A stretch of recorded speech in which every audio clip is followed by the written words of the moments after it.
What's up, everyone? DKRACK here.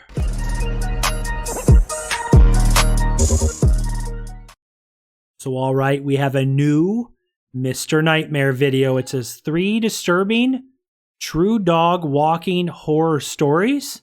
Like always, I'll have a link to the original video down below. But I know you guys like the scary stories. Welcome to all my new subscribers. And again, thank you for 51,000 subscribers, guys. Appreciate it.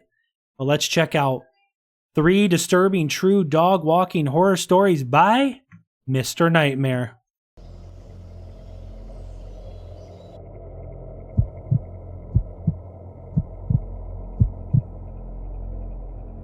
I take my dog Hemi for a walk twice a day and let him in the yard once. When I take him for a walk around the neighborhood, I always try to take different routes just to keep it from getting repetitive, not just for me, but for Hemi as well. Oftentimes on the week. You know what's creepy? This picture right here legit looks like a road, and the houses look very similar to the town I live in here in Illinois. This whole road and houses here looks very familiar.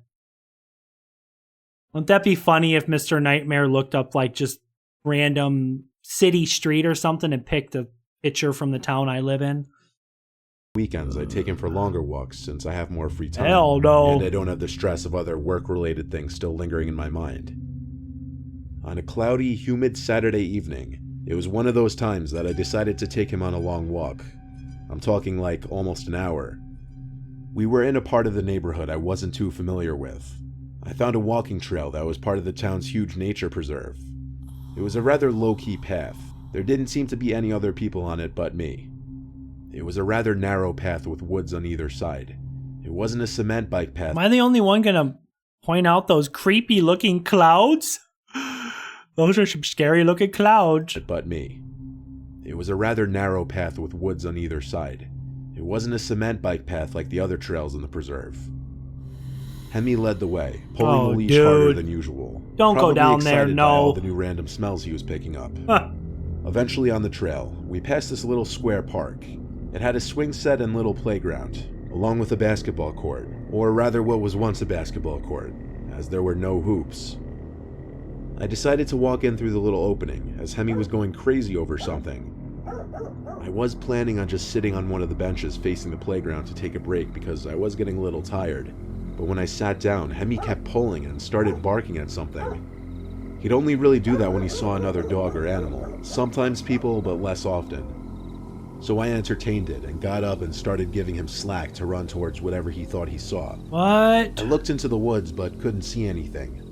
The closer we got, the more aggressive Hemi got, until he was basically choking himself with the collar, trying to pull me into the woods. Oh no. Then out popped a man from behind a big tree. He was laughing and saying, "Whoa, whoa, he caught me." I told Hemi to calm down and pulled him away from the woods. What do you mean you caught me? What were you doing, bro? Just hiding? And the man. I apologized for my dog and walked away, as the way in which he came out from that tree was bizarre. He said, "It's all good, dude," as he seemed to follow in the direction we were walking. Hemi kept looking back and barking. I continued to tug him forward. Eventually, I had to turn around and ask if there was something I could help him with, as he even seemed to follow me outside of the park and onto the trail. He put his arms up in the air and smiled. Then he said he just wants to pet my dog. I said, "Nah, he doesn't like you, man. We're just gonna walk our own way." He didn't reply, so I turned and continued walking, faster now. Hemi kept turning around and growling, and every time I'd look back, he'd be the same distance away from me, kind of off the trail a bit, half hiding behind the trees like he thought he was being What? slick. What is he doing? About to call back at him to piss off, but then it hit me this guy might be dangerous. I started running down the trail until I came to the little opening we entered from and exited through that. Back on the streets, Hemi would keep looking back as we ran, but I'd have to tug him to keep running.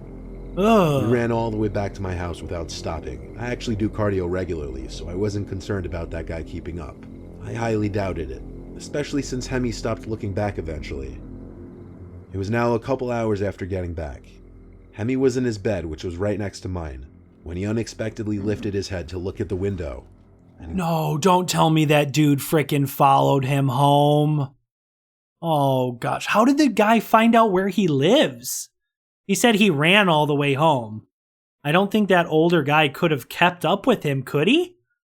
Growled. At first I thought it was because of the sound of the rain droplets that had just begun to hit the outside of the window. I was thinking about getting up out of bed to close the window, even though I was already comfortable in bed. Then it happened. A voice speaking into the window. A voice I recognized from a few hours ago, asking if I knew why he was in the woods. Oh, and he started hell going crazy. no. I jumped in my skin and turned to the window. I couldn't see his features or face, but I could see the outline of his body at my window. I yelled, "What do you want?" He calmly asked if I saw what he was doing in the woods. I told him no, and he asked me, "Are you sure?" I said yes with a tremble in my voice. He said okay, and I saw the outline of his body move away from the window. Hemi stopped growling after a few moments. What does he mean, did you see what I was doing in the woods? What was this dude doing? That's the real question. I closed the window and latched it. Yo. I wouldn't have been able to sleep that night without calling the police. I told them I was followed by someone in the park, and that he came to my window. The dispatcher asked if the man left, and I told her to my knowledge, yes.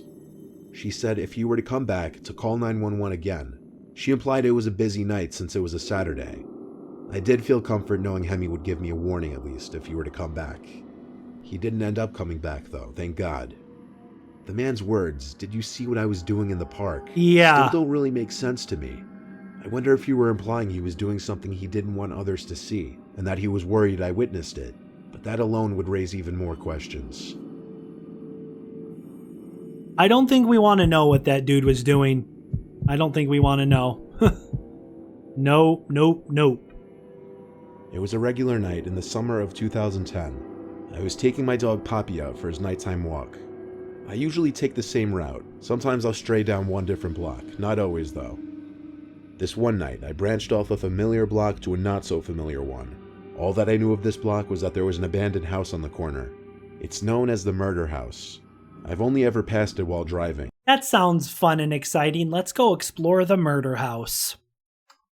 Got a nice little ring to it. Sounds like a fun time.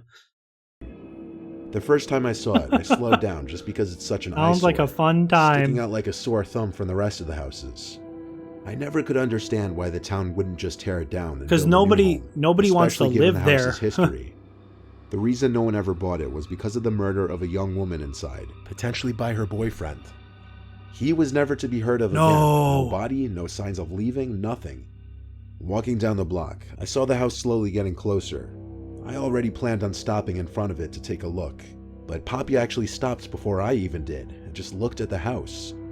I could tell by his ears and his head tilting that he was engaged by something. I looked around the neighboring houses, which were spaced out generously, and our neighborhood has a lot of green, meaning tons of bushes and trees lining the streets. Plus, it was as dark as could get out, and the house was conveniently situated in a gap between the streetlights. It didn't seem like any of the neighbors could possibly be watching me from where I was, so I started walking onto the grass of the property, but Poppy stayed in place. He started to growl and make whimpering type sounds, like he was frustrated. I pulled him hard enough, and he started to follow onto the property. He was fixated on a window that was opened. I stepped onto the house-length front wooden deck and walked to the window. Don't tell me someone's freaking living in the house, like a homeless person, or it could be something paranormal. If a lady might have been, or if a lady was murdered there? Yeah. Poppy was still making growling and whimpering sounds. I pressed my face up to the screen of the window, surprised the window was even left open. I started to wonder if maybe someone was still managing this house in some way, whatever that would even mean. Inside the house was dark, but not pitch black. I could see the walls to the empty living room, and then the opening in the wall that led to a back room with another window. As I was observing, I heard the sound of something inside the house, like a blunt object hitting the floor. It came from further back in the house, like in that back room. Having my dog with me gave me some kind of weird confidence boost to go through the side of the backyard. The backyard was literally huge. The grass was very tall, indicating I was likely wrong about any kind of property management. Only thing in the big yard was an old wooden decrepit-looking shed in the corner. Yeah, I think the only thing living there is like a freaking demon, bro. I don't think anything human lives in that house. At least you wouldn't think so. The door to it was slightly open. Oh, no. I was more curious about looking in through that window. Oh. As I looked inside, I couldn't see anything except an empty black room, probably what was once a mud room. Poppy was looking at the shed, not barking or growling though. He was kind of silent. I walked quietly towards the shed, tugging him slowly and softly to keep him quiet too. The door was open enough for me to look inside the giant shed. It was not empty. There weren't tools or bicycles or anything. There was just this skinny girl standing in the middle of the otherwise empty shed. What? I said girl, but I couldn't tell if it was just a girl or a woman. Poppy suddenly went ballistic, barking and making these noises I could only describe as a dog's version of screaming. He wasn't pulling to go inside of the shed, he was pulling to get away. The girl's head inside the shed turned to the door and I ran. We ran. Poppy and I ran for 3 straight blocks until I was out of breath. Then we walked the rest of the way back to my house. I went to a house nicknamed Murder House, where a young woman was killed potentially by her boyfriend. And then I witnessed a young woman standing in the middle of that empty shed. I don't know if I believe it was an apparition, or just some girl by chance trying to explore that abandoned house just like me. I don't care what it was. That is freaking creepy. If it was a ghost, or maybe the girl wasn't killed, who knows? She's crazy. I was 10 when my parents let my brothers and I get our first dog. I'm the middle sibling, and it was always my older brother and I's job to walk the dog. Our dog's name was Nyla. Nyla was a golden retriever. My brother would walk her in the afternoon after school, and I would walk her at night. I don't remember anything about what kind of night it was. Cold, warm, weeknight, weekend, nothing. All the details I remember are what I'm including in my recounting of this experience. I was like halfway through my walk with Nyla when she looked across the street and her tail started wagging. She started barking and tugging to go say hi to this dog that was being walked by a man across the street. The man made the decision for the both of us to cross the street and allow our dogs to say hi. His dog was a very tiny, fluffy dog. I think it might have been a Maltese. His dog seemed very timid and like he didn't want to be bothered by Nyla. The man asked my name and I gave it to him, and he told me his name. I don't remember it, honestly. But we got into this long conversation about our dogs. He really seemed to like Nyla, and Nyla kind of liked him. He was telling me how his golden retriever had recently passed away, and he had a bunch of toys and dogs. I have a bad feeling that this guy may seem nice, but there's something fishy with him. There's something up. Hopefully he doesn't like try to follow them home or something weird like that, you know. Dog supplies that he'd love to give me. Ugh. I figured, why not? It's my lucky day. He said his house was around the block, so he led the way. I was walking kind of next to him though, as we walked. We were in the street the rest of the way back, but the residential roads are usually quiet. After kind of awkwardly walking back to his house, he let me in first. His house was okay, modest, nothing special. He led Nyla and I into the kitchen as he let his dog go run off into a different room. He asked me to have a seat on one of the stools by the island in the kitchen and asked if I wanted anything to eat. Why would you He offered me a bag of chips, home? and I accepted it. He handed me a bag of some off-brand potato chips. Then he just sat on the stool next to mine and started petting Nyla. He was awfully close to me, and then he looked down at the bag of chips, I think, as if he were waiting for me to open it. I put it on the island in front of me. He just sat there petting Nyla, not saying much. That's I was weird. When he was going to get the dog supplies he promised. That's freaking weird. He didn't show I'm any sorry. signs of doing that though. Instead, he was asking me personal questions, making awkward small talk with me. At one point, I remember he even patted my knee as if he were my father or something. Oh. I remember an overwhelming feeling of discomfort suddenly. So I finally asked about the collar, toys, and other supplies he mentioned. He said he'd be right back and go get it. He said it, not them. I remember picking up on that. He left through one of the 2 doorways in the kitchen. Then I heard him stomping downstairs to the basement. Moments later, I heard him call up to me to come downstairs and check out some of the stuff he wanted. I would grab my dog and run out of that house. I don't care. He's called, hey, come down in the basement. Oh, hell no. Nope, not doing it. To give me. I got up Not just to walk doing over to it. the basement door, still deciding if I'd want to go down. Hell then Nyla no, started growling at no. something behind the open basement door. I looked. There was someone crouched down in the dark hallway. I didn't really know what to think, but I just left the house in a hurry. Yeah, get out of there. I got home and didn't say anything to my family. No. I just went to my room the rest of the night. Just leave, quiet yeah. and shooken up.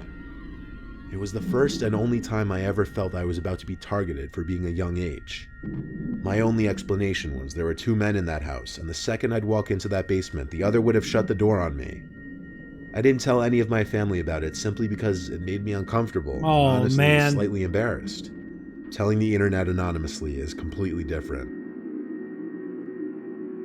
Oh, that's why you don't go into strangers' houses, even if they seem nice. Yeah, there's a lot of serial killers out there that I'm sure seem real nice until you get in their basement and then they chain your ass up and you're locked in the basement for 10 years or killed. Guys, that was 3 disturbing true dog walking horror stories by Mr. Nightmare. Hope you guys enjoyed this reaction. Please make sure and leave a like. It really helps me out. Subscribe to the channel if you're new. Leave a comment down below. And if you want to help support the channel and become a channel member, just click the join button down below. But thanks for watching, guys, and I'll see you next time. Peace.